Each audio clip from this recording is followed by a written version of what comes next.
Going to go to the bullpen. Kevin Gausman's going to get a big ovation. Sprinting in Springer, and Bichette and Springer collide. The ball falls, and everybody's going to score. The Mariners win the wild card series.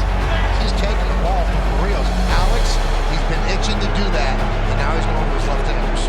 Moments like this, hit sharply up the middle, it's a base hit. Lewis scores, gets you an out away.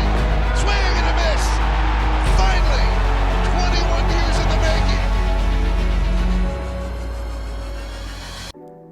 John Schneider, why'd you do it? He's got a very unpopular habit of pulling pitchers prematurely, especially in playoffs, and he's done it again. The Jays get absolutely hammered in their first 2 games of the ALCS by the Seattle Mariners. It begins to appear like the ALCS is all but lost. Already, how do you lose 2 at home in a best of 7 and expect to come out of this alive? Well, the Jays are trying to pull it together and hit the ground running.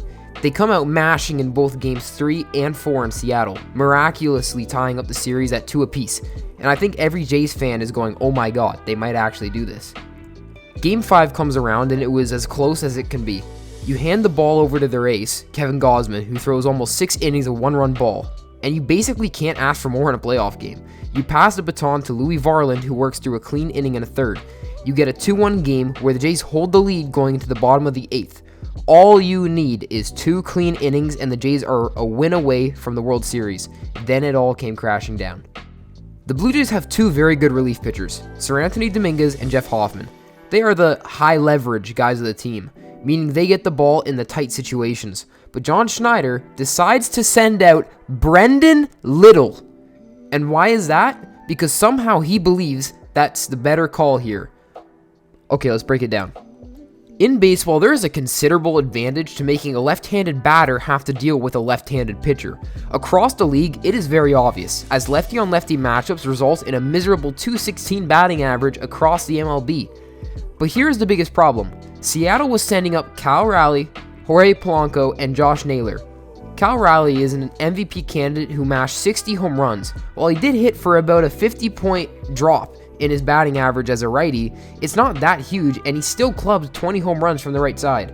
Next, Jorge Polanco. He's also a switch hitter who hit better against left-handed pitchers. Then finally, there was Josh Naylor coming up to hit third that inning, who hit marginally worse against lefty pitchers. So this brings us back to where we started. Why? There's no good answer. There is certainly a time and place for lefty pitchers, but this was just not it. The point is, there was hardly a benefit here. He was facing 2 switch hitters who had basically no change from seeing a lefty pitcher, and then a lefty batter who was not even that much worse hitting lefty. We all know how this ends. Cal Raleigh puts one out of the park at about 50% effort, Little walks 2 more batters, gets yanked, Dominguez gets put in a crap position and is forced to throw a good pitch to the guy with 49 regular season home runs, and he pissed on it. Game over.